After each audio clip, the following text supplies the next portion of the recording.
Morning, sir. Today's a big day. RIC starts in a couple hours, and I just wanted to read through my notes one last time. You're ready, but I get it.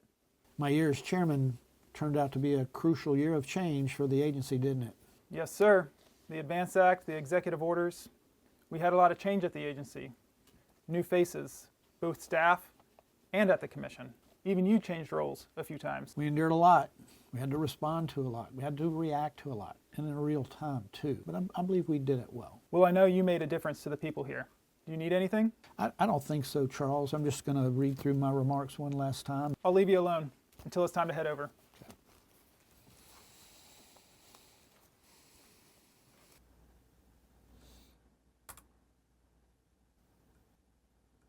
Hey, boss. Remember me? Where did you come from? I'm part of you, of course. That's a crazy question. I must be dreaming or something. I love it that you refer to nuclear safety as the NRC strike zone over home plate, because it is. And no one knows strike zones better than you and me, right? Well, baseball has taught me a lot. And you used it last year. In true umpire form, you stayed calm, you let everything unfold in front of you, and then you made solid calls. Hey, there's my mask. Can you pass it to me? Wait a second. Should have thought that through a little better. Hey, boss. Go Tigers. Where did you come from? Same as him, silly. I'm part of you, too. Look, boss, you're a Tiger. Coach always said you ran your best in the toughest competition and situations. Remember? Yeah, I do. Cross-country running taught me a lot about what I'm capable of. I really learned how to challenge myself. That's right. You're not afraid to tackle the hard things. Never have been. And it showed last year. Yeah, thanks for reminding me. He's right, boss. What? Another one? Where did you come from? Same as them. I'm part of you, too. You're a bit dense at times, aren't you? Or maybe you still have chemo brain. Oh, you're a funny guy. By the way, I like that Louisville Slugger. It's sweet. It's colon cancer blue. Look, boss, do you remember when you were told you had colon cancer several years back? Yeah, I remember it like it was yesterday. You had to put a team together to fight back. Doctors, surgeons, oncologists, caregivers, and prayer warriors. You had to build a team. You had to put it together. You had to do it right, and you had to do it quick. Oh, I remember. You know, every decision we made had risk, and we tried to be as risk-informed as possible. You've always believed in yourself and trusted your gut instincts. You can trust us too. Jackie? Jonathan? What are y'all doing? Y'all aren't a part of this script. Yeah, we know. We just want to be in the video. Okay, this is nuts. I got to snap out of this. Time to go over to the RIC. Are you ready? You know, I was just remembering the road that I've had to travel just to get to today. I've had to make a lot of tough calls and hard decisions in my life. But I've had good people supporting me every step of the way. People like you, Charles. Our people need to be reminded of who they are and that they have what it takes. That's the message I want to send this week. It's a good message to send, sir. Now it's time to go give it. Ladies and gentlemen, please welcome to the stage Commissioner David Wright.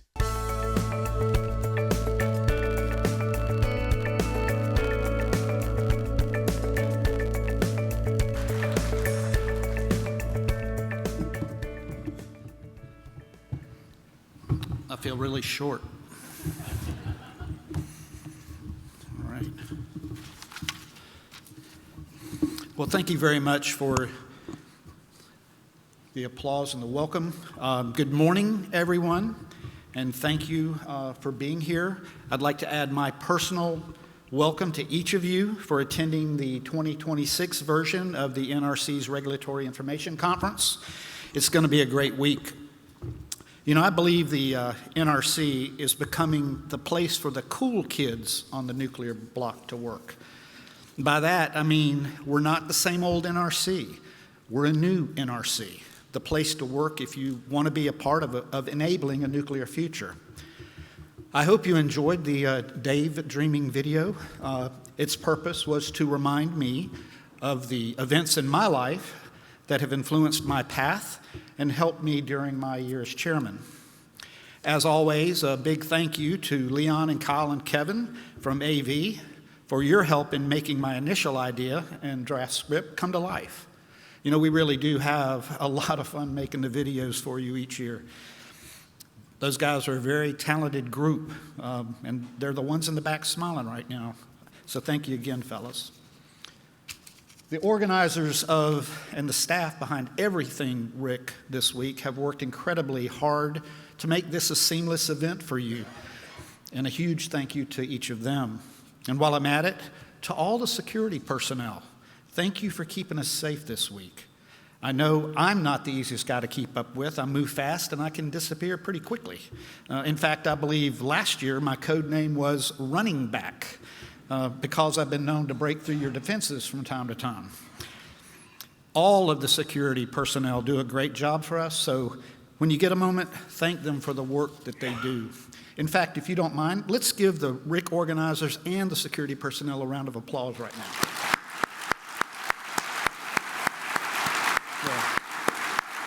Thank you so much. So looking around, to my left over here, I see some former commissioners I'd like to welcome. Jeff Merrifield, I've seen him, Steve Burns, Bill Ostendorf, George Apostolakis, Bill Magwood, Jeff Barron. I saw Annie Caputo. And I also see from DOE, Ted Garish.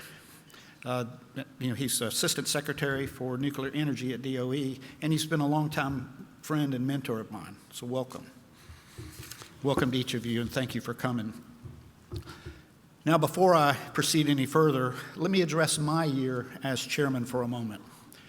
2025 was a year of dynamic change for the NRC, and it was an honor to serve as chairman at such a pivotal moment in the agency's history. I want to thank the employees of the NRC for the faith and support you've shown me during my tenure here, especially last year, and for the support you continue to provide. Each and every day, I saw the dedication, professionalism, and resilience of the NRC workforce in action. We were called to do many challenging things, some that took us all out of our comfort zone, but you did it, and we did it. I also want to thank Commissioner Kroll and Marzano for their individual help last year. What you did was important and much appreciated. I'd also like to thank Mike King, the NRC's Executive Director of Operations, for his efforts on the staff side of the NRC and for performing in several roles too. I believed we worked well together, Mike. And by the way, not only do we need to go out and get wings soon, I do appreciate you wearing the Clemson tie today, okay? On January 8th, while I was taking the metro downtown, I learned that President Trump had appointed Ho Ni as chairman of the NRC. When I arrived to where I was going, I called Ho and congratulated him on becoming the 20th chairman of the NRC and told him that I looked forward to working with him and supporting him as we continue to move the agency forward. Let me also take this moment to thank President Trump for the opportunity to serve as chairman last year and for the message delivered to me during the phone call and via email from the White House on his behalf in announcing Ho's appointment, recognizing me for my service as chairman during what was a crucial period of transition, overseeing the important and difficult task of implementing Executive Order 14300, which ordered the wholesale revision of the NRC's regulations and a reform of its culture and structure, and doing so even as the composition of the commission itself significantly changed. That was really nice. It was necessary for the NRC to evolve and be effective in a world that is moving faster, innovating more rapidly, and demanding more from nuclear energy than at any point in recent decades. Maintaining excellence demands evolution, and last year, we evolved. We changed our culture. We turned the ship, and I am proud of what we accomplished, including many firsts. I'll speak to some of those in a few minutes. In addition to thanking the President for the recognition, I also want to thank him for nominating me 3 times to the Commission over his 2 administrations, and for appointing me chairman twice, actually, in 2025. The commission itself, as you know, went through some turmoil last year. 2 commissioners left, and my second term expired on June 30th, before I was confirmed by the U.S. Senate for a 3rd term, meaning I had to roll off the commission myself. The bad news, I had to pack up everything and literally move off the premises.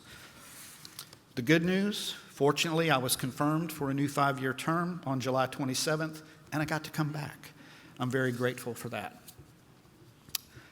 Mr. President, we're yet to meet each other, something that I hope you will give me the opportunity to do in 2026 so that I can thank you in person. I will set that as a personal goal. Now, Mr. Chairman, congratulations on completing your first official plenary. Although being on stage at the RIC is not really anything new for you, but you did a great job. I'd also like to thank Secretary of Energy Chris Wright for his video remarks this morning. You know, I've enjoyed traveling with the Secretary over the last year, and Ms. Secretary, we'll miss you, Mr. Secretary. As you know, Mr. Chairman, the ADVANCE Act and the Executive Order 14300 directed the NRC to modernize how we fulfill our mission, to be risk-informed, efficient, predictable, and forward-looking, while being resolute in our commitment to upholding safety. Our journey to becoming a new NRC is well underway, and we recognize that we sit at the center of nuclear energy in this country and abroad. We know all the eyes are on us at the NRC. The stakes are high, and decisions made here matter. What had to change and what has changed is how we carry out that mission in a world of accelerating innovation and increasing expectations. We set the stage early last year with the creation and adoption of our new mission statement, and we will not abandon our principles or our commitment to safety, but instead reaffirm them in a modern context.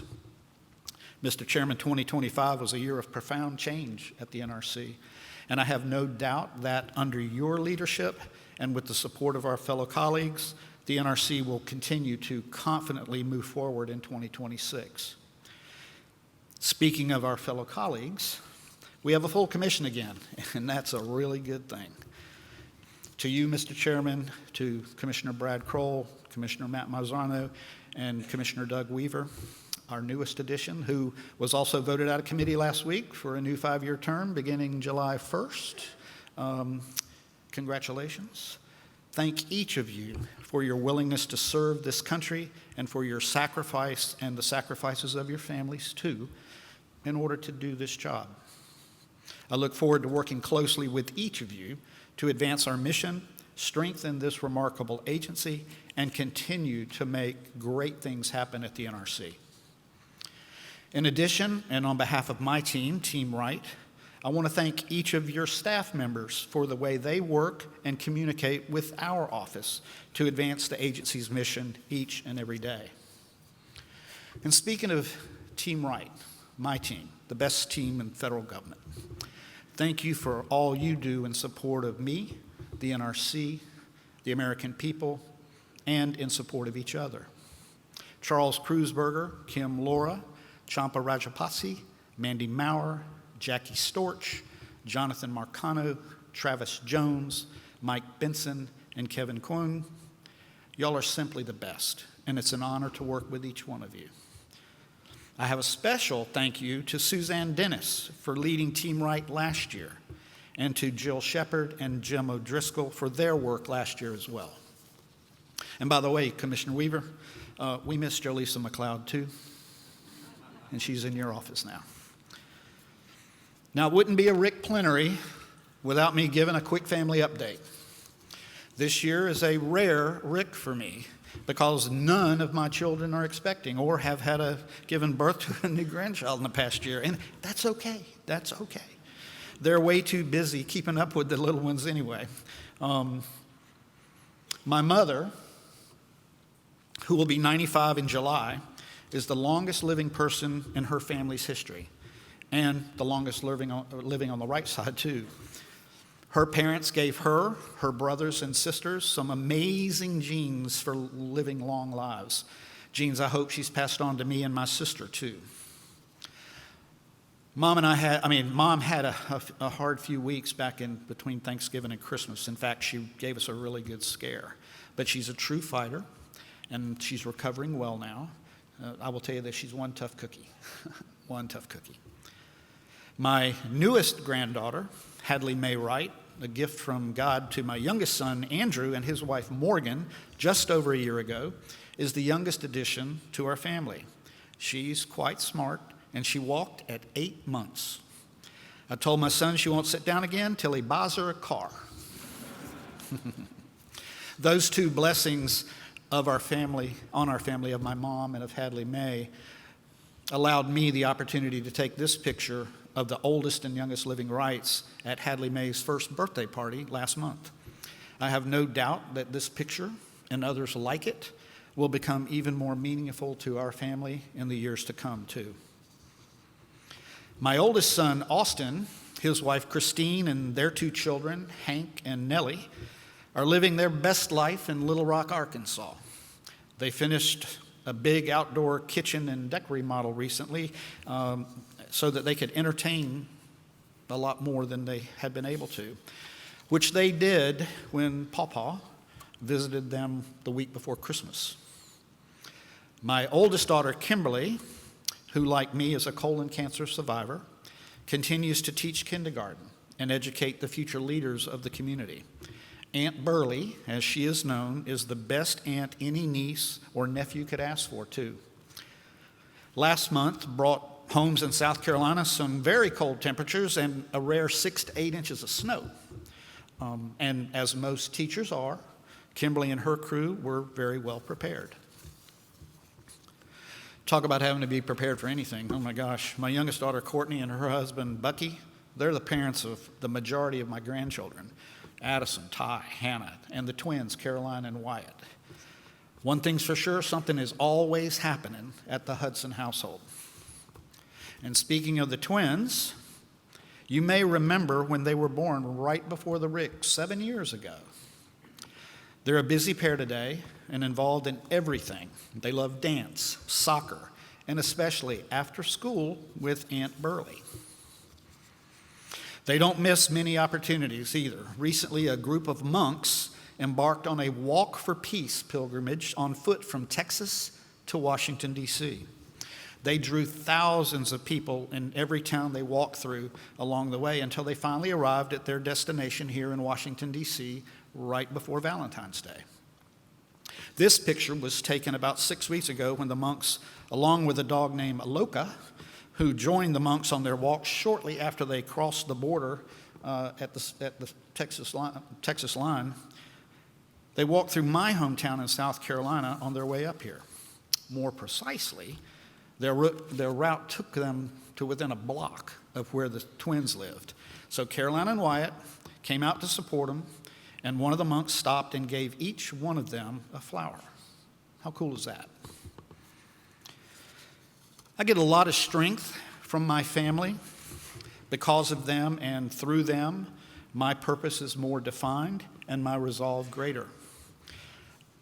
I believe it's important to remember to be reminded of who you are and where you came from, reminded of the milestones and markers in your life that helped shape you and prepare you.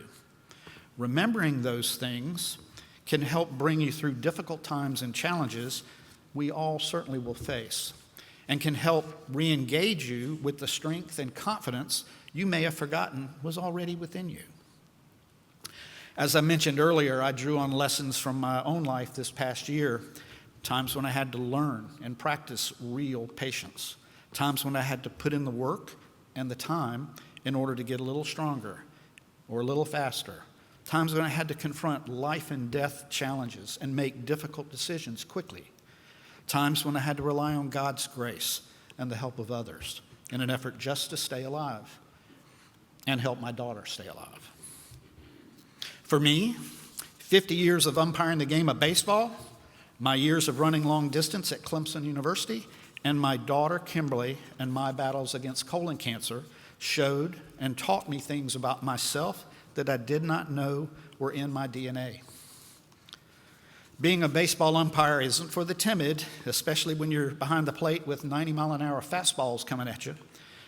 I did some simple math once on how many games I may have called in 50 years. Being conservative, calling just 8 games a week for only 13 weeks a year over 50 years easily gets you to 5,000 games. And if in each of those games I made half of the people happy, well, that was a good night. I learned how to be comfortable making tough but fair calls in real time and performing under scrutiny too, with parents usually sitting directly behind the fence at home plate helping me, if you know what I mean. Some of those parents thought they were pretty good too. Baseball umpires are at their best when they're invisible, letting the game happen without making themselves part of the game. Good baseball umpires follow a 3-step process, 3 simple words: pause, read, and react. When a baseball is put into play, good umpires get into the proper position and they pause. And by that I mean they watch as the play unfolds before them. Then they read what they saw, and next they react and they sell what they saw by making a loud, forceful call, leaving no doubt as to what they saw. It was through baseball that I learned what makes a good team. Baseball consists of 2 teams, 9 players each, playing against each other on offense and defense. Each of the 9 players plays a different position on the field, and they need to know what their individual responsibility is in any given situation. Not all teams do that well. Players on a good team, they know their individual positions and know their individual responsibilities almost instinctively before a ball is hit to them or to a teammate, regardless of the situation. Players on a good team seem to move in harmony with each other in a natural rhythm when they're making a play on a batted ball. And when that happens, baseball is a beautiful game to watch. Trying moments challenge us, and they shape us. They test our judgment, strengthen our resilience, and sharpen our ability to act with clarity under pressure. They provide us with opportunities to grow, too. Those experiences become stepping stones, preparing us not just to face future challenges, but to meet all of them with greater assurance when it matters most. My first week as a student at Clemson University, just months after I had graduated from high school, I had a bone-headed idea to try out for the Tigers cross-country team. I ran only a little more than a year while I was in high school, which isn't that much, really, although I did have some success. Even so, I wasn't recruited by any college or university at all. When I got to Clemson, there were 7 or 8 scholarship long-distance runners already on the roster, and 20 other guys, they were like me. They were going to go after the same thing I was, one of the 4 remaining spots on the team. I didn't know if I should try out, if I'd be seriously looked at or considered at all, or if I could actually make the team. What I did have, though, was heart, the will to give it everything I had, and looking back, probably a touch of stupidity, too. The training during that month-long tryout period was harder than anything I'd ever experienced before. 2-a-day workouts, 6 to 8 miles at 5:45 in the morning, 10 to 14 miles of training in the afternoon, sometimes split up in combinations of half miles or mile repeats or 2-mile repeats, or repeat 400 meters until you felt so bad you couldn't eat afterwards. Long story short, I made the team. I even made the 7-man traveling squad, too. What that experience taught me has served me well in my life because I learned about pain and how to push through it. I learned about how to manage my body and how to recover and heal. I learned what my physical limits were and what my body responded to best to help me improve. Most importantly, I learned to never give up or quit. I will never forget what I went through or what those years have meant to me in my life. You know, as you saw me being reminded of in the Dave Dreaming video, Colon cancer is another significant marker in my life, twice as a matter of fact, and by that I mean for me and as the dad of a daughter who faced it. What I learned through my running experience at Clemson helped me when I went through surgery and chemotherapy for colon cancer, especially in managing and pushing through pain, knowing my limits and never giving in, giving up, or quitting. Just like I observed in baseball, good teams worked seamlessly together as one team. In my fight against colon cancer, I needed a great team of doctors and surgeons, oncologists, nurses, caregivers, and prayer warriors, all working together seamlessly for me, and then for my daughter after me. I had to put together a team quickly, one that I could trust to work together, one that would communicate often, and one where each member of the team was focused on the same goal. They provided me the comfort and the confidence I needed in that moment to fight. And they provided my daughter the same. We will all face uncertainties, difficulties, and personal trials, including having to face our fears. And because uncertainties and difficulties, trials, and fears never, ever go away, we have to learn how to deal with them, to not be afraid to take them on and to do something about them. Whatever your sources of strength are, God, family, friends, whatever it may be, when times are difficult, you need to call on those sources and rely on them. And if you need it, don't be afraid to ask others for help too. For me, personally, I'm a man of faith, and I know I'm never alone, never. I don't just believe, I know God's got my back. I've experienced it. And I'm confident that He's prepared the path ahead of me. That belief helps make what might be unbearable, bearable for me, and what might be uncomfortable, comfortable.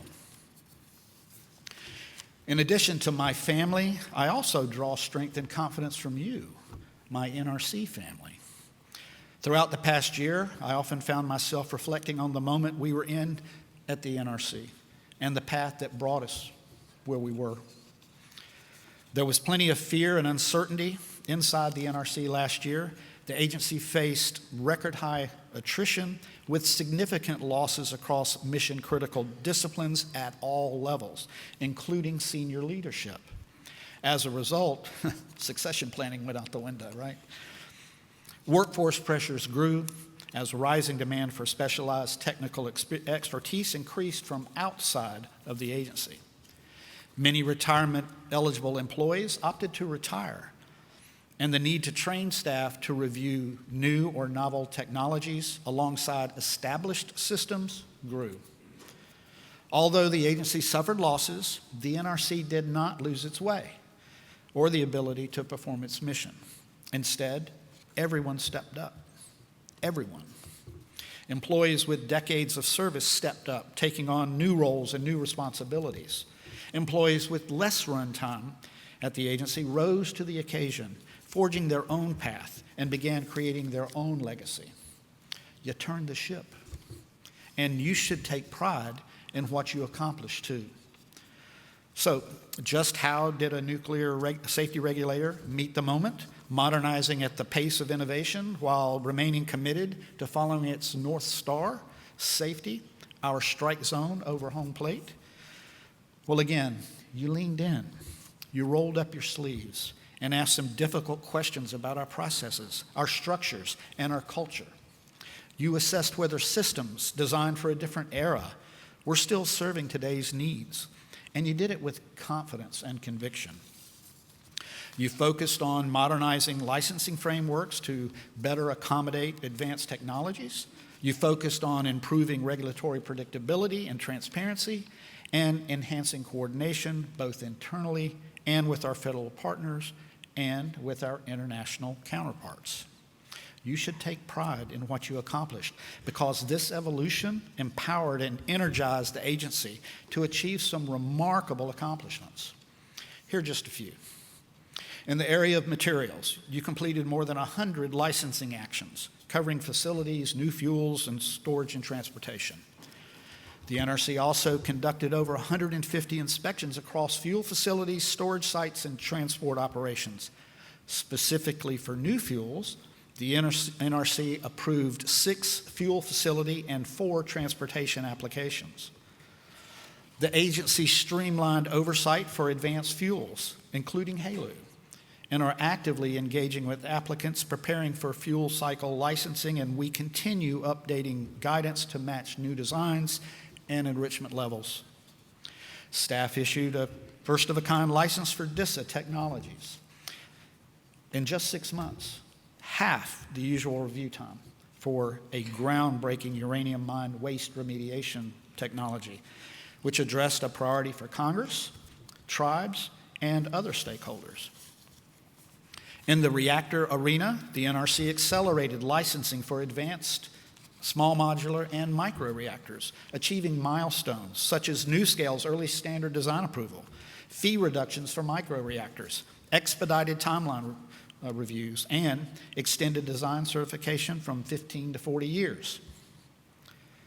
The agency also approved the restart of the Palisades nuclear plant, a historic first, and we completed several early plant service life extensions as well as numerous plant power uprate applications. And Ho earlier mentioned some others like TerraPower in Part 53.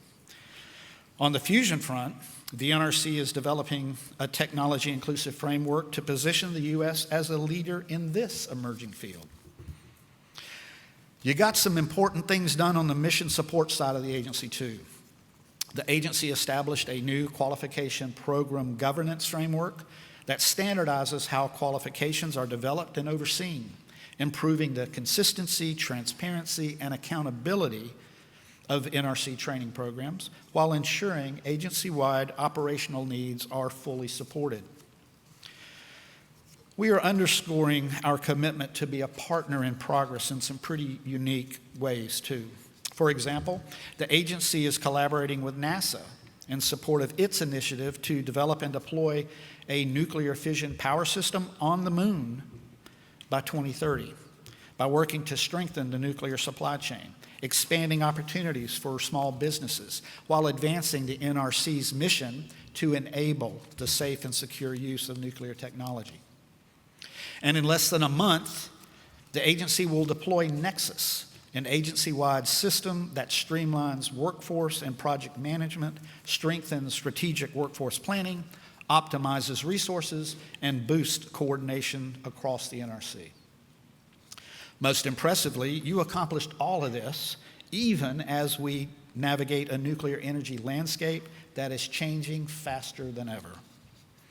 I know I speak for my colleagues when I express how proud I am of what the agency achieved during the past year, and you should be proud too. As I stand before you this morning, I remain inspired by you, the employees of the NRC, whose dedication made these successes possible. I got to tell you though, believe it or not, this is just the beginning. More opportunities lie ahead. Expectations will remain high. The pace of change will not slow.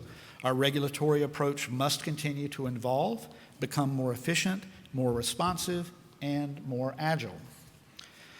But you're already demonstrating that you got this. You're ready for the future. And you also know that effective regulation is going to require strong collaboration with everyone. Collaboration with the Congress, collaboration with the White House on the goals of the administration, collaboration with the Department of Energy to advance research and safe deployment, collaboration with industry and other stakeholders to improve clarity and efficiency, and collaboration with our international counterparts to strengthen global safety standards. When each institution fulfills its distinct role with professionalism and transparency, trust is built and the entire nuclear enterprise becomes stronger. For industry, this partnership is about clarity, certainty, and reliability. For the public, it's about engagement and trust. For the NRC staff, it's about empowerment and purpose. For the NRC as an agency, it means staying true to our mission and making independent, science-backed regulatory decisions. Let me be clear about something, though. Collaboration does not mean compromising our commitment to safety. Safety remains and will always be the core principle that anchors every decision we make. Safety and innovation are not opposing forces, though. They can and should move forward together. The NRC can and will be both a proponent of safety and a partner in progress. Looking forward, I see a dynamic landscape full of promise, one that's moving fast and demands focus. And you, the employees of the NRC, you're already aware and planning for it.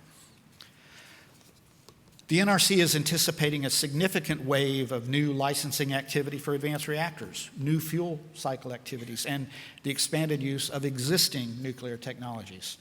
Last I checked, there were 24 potential applicants in some form of early engagement with the NRC. That's a lot of potential future licensing work, and the NRC will be ready for it. On top of those 24, probably another 36 potential applicants who have not yet really formally engaged with the NRC.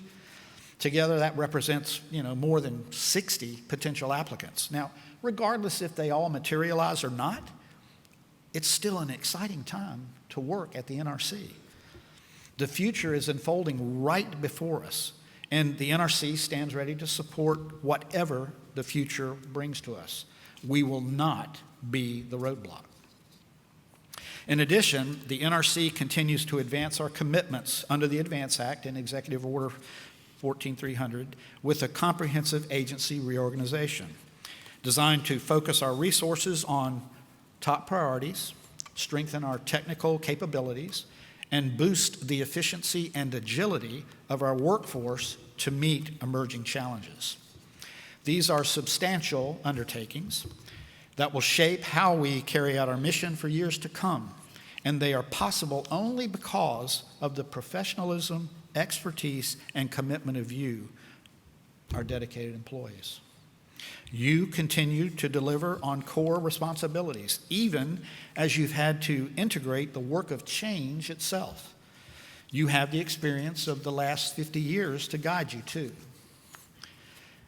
As a commissioner who cares about the people of the NRC, I admire the support you have for each other and the passion you have for what you do. That's why I've never doubted the NRC's ability to rise to meet the moment. So don't doubt yourself either. Don't doubt your ability or your value to this great agency. And don't be afraid of tomorrow. Instead, embrace what tomorrow can be and what you can help make it be. You have the skill sets needed to keep the NRC on the right path. You have the expertise needed to move the agency forward. You have what it takes to meet the moment. It's been there all along with you. And if you need proof, just look at what you accomplished last year. So don't fear. And don't worry about things you can't control. It will only stress you out. Instead, take control and be in control of those things that you have the power and the ability to control. Focus on those things in your daily life and at work that make you invaluable to others. Trust yourself. Believe in yourself. If you do, good things and good outcomes will follow, and the future will take care of itself. To my colleagues, the agency must invest in building a strong, future-ready workforce and thoughtfully redefine our organizational structure. Both efforts we are actively advancing right now. Developing and sustaining our workforce is essential to the NRC's long-term success and fulfilling our mission, because our staff is the backbone of our agency. They are our greatest and most essential asset. Their expertise continues to shape regulatory practices and standards that are recognized and respected around the world. And what has been accomplished by us as an agency is because of their dedication, professionalism, and commitment to our mission. In fact, to meet our mission of enabling, advancing, and deploying nuclear technologies, we must strengthen recruitment and retention of our workforce, enhance training and knowledge transfer, and prioritize leadership development. It's essential that we build an agile, skilled workforce capable of meeting evolving challenges and sustaining technical excellence. For the employees already working at the NRC, your work has never been more consequential. The last year asked a great deal of you, and you adapted and delivered. You adapted to new expectations, new processes, and new demands, often while maintaining a full workload. Your professionalism, expertise, belief in our mission, and your commitment to public service are the foundation of the agency's credibility. For those watching or listening this morning and considering a career of public service, there are few places in federal government where technical expertise and public purpose intersect so directly as they do here at the NRC. I encourage you to consider joining an organization recognized around the world for its rigor and integrity, working along some of the most accomplished subject matter experts anywhere in the world, and help shape the next chapter of nuclear energy here and abroad. Now is the time to be part of the NRC. The people who make up this agency are amazing, and they are fast becoming the cool kids on the nuclear block. The responsibility entrusted to this agency has never been more visible or more consequential. Moments like this do not call for hesitation, they call for action. Action to enable with a clarity of purpose, with transparency, with engagement, all while maintaining steadfastly to our core mission. That is who we are. We are an agency grounded in expertise, strengthened by experience, committed to continuous improvement. We will continue to evolve where evolution is required. We will act with urgency where urgency is warranted, and we will do so without ever losing sight of the principle that defines us: safely enabling nuclear technologies. Safety will not follow progress either. It will lead it. As nuclear energy starts its next chapter, the NRC will meet it head-on with confidence and resolve. We are ready for the responsibility, ready for the pace, and ready for the work ahead. We will continue meeting the moment, and we will do so with safety leading the way. Thank you so much for your time and attention this morning.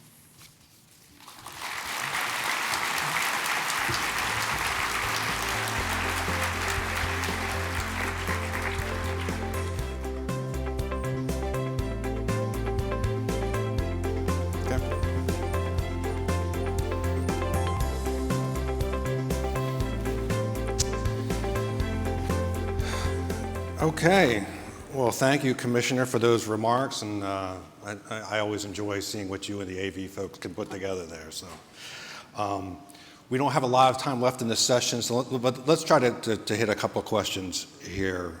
The first one I have is, you've been a big supporter of international programs. How is this important in the current energy landscape, and how does it lead to achieving energy security and safety here and abroad? Yes, well, thank you. First off, our Office of International Programs does a remarkable job. They're very engaged. They're small. We need to help them grow because they can help us a lot. Today, we're in the whole of government approach for everything, right? And we work well. I've been on several. In fact, I'm leaving this weekend to go to Poland and Hungary. But I've been on whole of government things to Romania, to Kenya, and to Ghana, working with DOE, working with Commerce, working with State, and it works. And that's the message we need to be sending. And so it's critically important, and it's important to our vendors, the people who are designing the systems that are coming through getting licensed now, right? That's why the 15 to 4, changing that from 15 to 40 on the design certs was so important. You've got, AP 1000, they're getting ready to come in for a change, which is good, and that'll be the one everybody builds. You've got NuScale that's got their certification already. They can go to market. You've got others that, are coming through and starting. That wave is getting ready to start. And it's important because if it's got the NRC seal of approval, the international community would like to use it. And I think that's, for us, energy security is important, not just here but abroad. So. Okay, thank you for that. And in your speech, you referred to a new NRC and it being the cool kid on the nuclear block. Can you elaborate on that? Yeah, I mean, look what happened during, the last year. Everything happens for a reason. There is nothing that just, there's a purpose behind everything. So I'm one that always looks at the silver lining of kind of things. You want to look at the positive on everything because the negative will do nothing but drive you nuts. So our people, we had people leave. It was a perfect storm of opportunity for many of them, right? And I don't fault them at all. But the people who stayed are passionate for the mission here. They're here because they love the mission of this agency and they love the NRC and they're dedicated to what they do. We had people like Mike King who had opportunity hit him a lot faster than maybe he thought it was going to be coming in his life. But then we had others who were behind him, who had less runtime at the agency, who have, seriously, they stepped up in a big way, which is then going to open opportunity for others to join this fine, this is a great agency. So that's what I mean by now we're the cool kids. We're the ones that can shape the future. You can't do it unless you're part of the NRC. So if you're looking to make that kind of hay, come here. This is the place to be.